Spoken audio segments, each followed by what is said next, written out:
Specialisti IT, ciao a tutti! Dopo che nello scorso video ho giochicchiato un po' con il Labs, vi lascio il link qui sotto in descrizione, stavo rivedendo la lista degli amministratori locali della mia macchina di laboratorio e, essendo la macchina registrata in Azure AD Join, l'utente di Azure AD che l'ha joinata è diventato amministratore. Questo è un comportamento atteso e normale, però non ci piace. Oltre a questo, di default, chiunque abbia il ruolo di Global Admin o di Azure AD Joined Device Local Administrator è amministratore di macchina. Come si può fare quindi per evitare che l'utente di una macchina joinata ad Azure AD diventi in pianta stabile amministratore di macchina? Più in generale, quali sono le opzioni che abbiamo in Azure AD per gestire gli amministratori di macchina? Ci sono alcune opzioni possibili, vediamole. 1. Con Autopilot è possibile impostare nel profilo che una volta joinata la macchina ad Azure AD l'utente sia standard. Bene, ma se, come nel mio caso, il PC non è sotto Autopilot, dobbiamo pensare ad altro.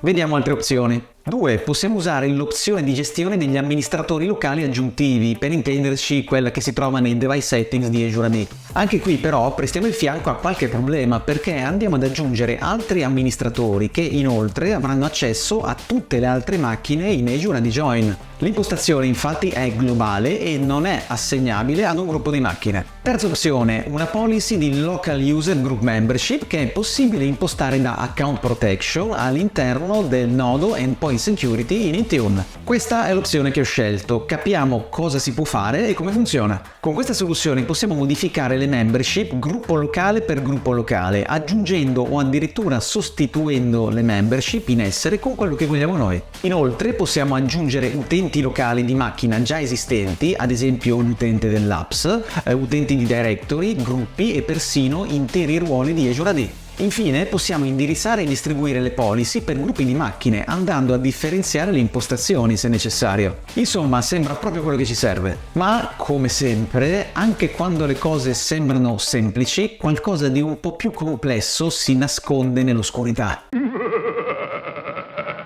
Come accennato poco fa, possiamo gestire i gruppi locali inserendo utenti, gruppi e ruoli di Azure AD. Bisogna però fare attenzione al formato con cui si inseriscono queste voci. Per gli utenti cloud, per gli utenti sincronizzati da AD on-premises, per i gruppi, per i ruoli di Azure AD. E qui viene il bello. Per i gruppi è molto facile fare una conversione Object ID, SID e viceversa. Basta dare infatti in pasto uno dei due parametri ad uno script PowerShell oppure, come ho fatto io, ad un tool online. Se nella nostra policy vogliamo quindi inserire un gruppo, basta andare sul portale, convertire l'Object ID in SID e inserire il SID nella nostra policy. Per i ruoli di Azure AD però né il SID né l'Object ID vengono esposti direttamente a portale. Se ad esempio volessimo mantenere tra gli amministratori chi ha il ruolo di Azure AD Joined Device Local Administrator, come potremmo fare a verificarne il SID? Tra poco lo vediamo, ma come sempre un piccolo accenno su come è fatto l'ambiente e su quello che vedrete esattamente e soprattutto su che cosa vogliamo ottenere. La mia è una macchina Windows 11 joinata ad Azure AD. Negli amministratori locali ci sono alcuni account su cui possiamo sorvolare. Il mio utente standard con cui ho fatto l'Azure AD Join e che quindi è diventato amministratore e come vedrete ci sono due SID. Uno è quello del ruolo Azure AD Global Admin, l'altro è quello del ruolo Azure AD Joined Device Local Administrator. È il nome di ruolo più lungo del mondo, non riesco a pronunciarlo, non riesco. Come facciamo a sapere quale SID appartiene a quale ruolo? Tra poco lo scopriamo, ma intanto vediamo come è configurata la mia macchina prima di implementare la policy.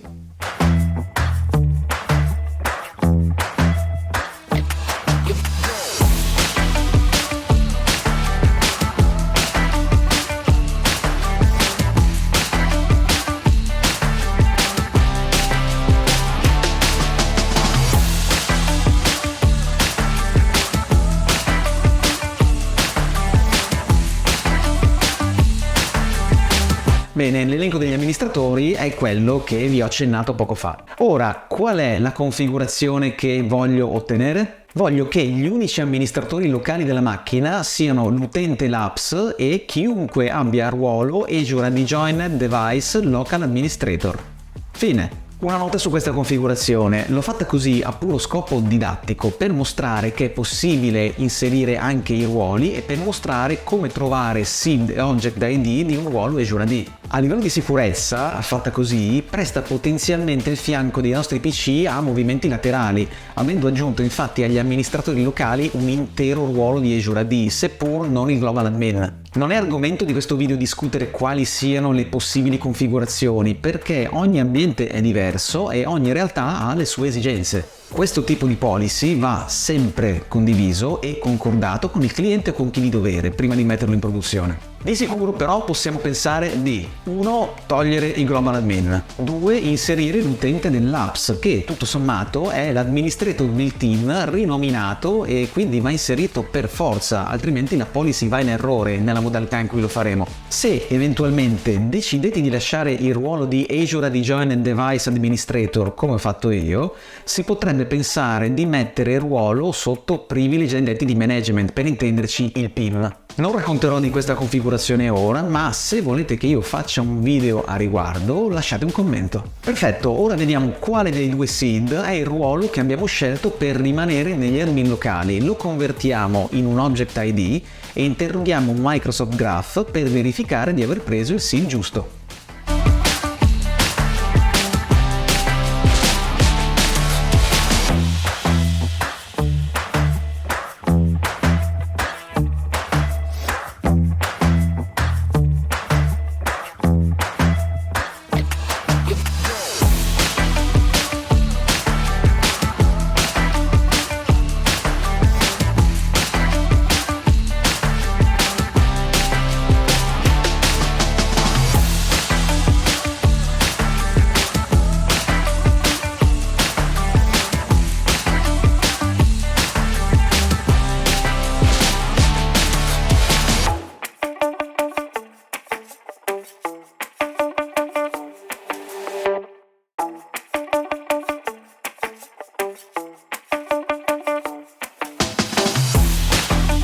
Mi è andata bene, ho scelto il ruolo giusto, quello col nome lunghissimo. Ora non ci resta che implementare la policy di Intune. All'interno delle policy abbiamo 3 azioni disponibili. Aggiungere in update. Specifichiamo chi aggiungere al gruppo e qualunque membro già esistente che non sia specificato nel nostro elenco non verrà intaccato in alcuna maniera. 2. Rimuovere in update. Specifichiamo quindi chi togliere e, analogamente a prima, qualunque membro già esistente che non sia specificato nel nostro elenco non verrà intaccato in nessun modo. 3. Aggiungere in replace, quindi in sostituzione. Qui andiamo ad impattare in maniera più pesante il tutto, perché siamo noi a specificare i membri del gruppo e il risultato in replace sarà che qualunque membro già esistente che non sia nel nostro elenco verrà rimosso, quindi attenzione. Come dicevo prima, dal momento che siamo in un ambiente di laboratorio e abbiamo già fatto tutte le dovute considerazioni, aggiungo l'utente Labs e il ruolo Azure AD Joined Device Local Administrator, tutto quanto in modalità replace.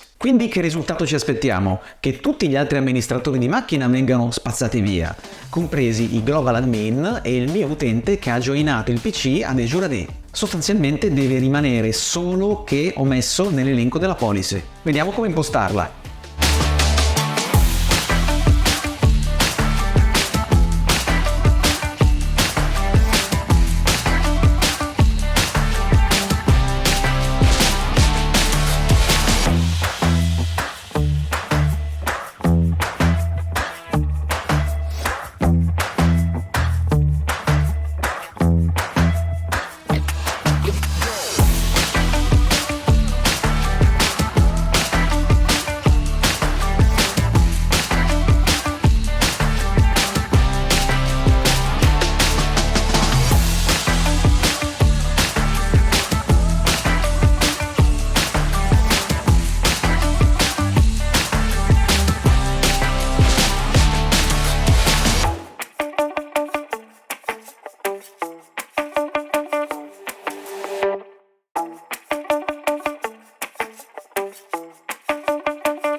Perfetto, e ora vediamo cosa è successo ai local administrators.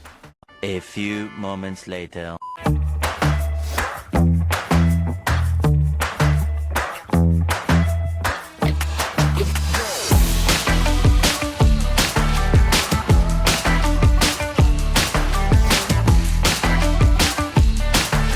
Perfetto, ha funzionato. Gli unici amministratori locali ora sono l'utente Labs e chiunque abbia ruolo Azure AD and Device Local Administrator. Repetita Juvent, questa che ho fatto è una configurazione piuttosto forte. Prima di implementare una cosa simile in produzione, fate tutte le verifiche e le analisi del caso. Se volete approfondire l'argomento, come sempre, vi lascio un po' di documentazione fresca e profumata di ammorbidente. E voi, cari specialisti IT, avete già usato questa policy? Se sì, come l'avete configurata? Parliamone insieme nei commenti o sui miei profili social. E a proposito di profili social, iscrivetevi al mio canale YouTube, per me è molto importante, a voi non costa nulla e così sarete sicuri di non perdervi nemmeno un contenuto. Ci vediamo al prossimo video, vi aspetto, mitici!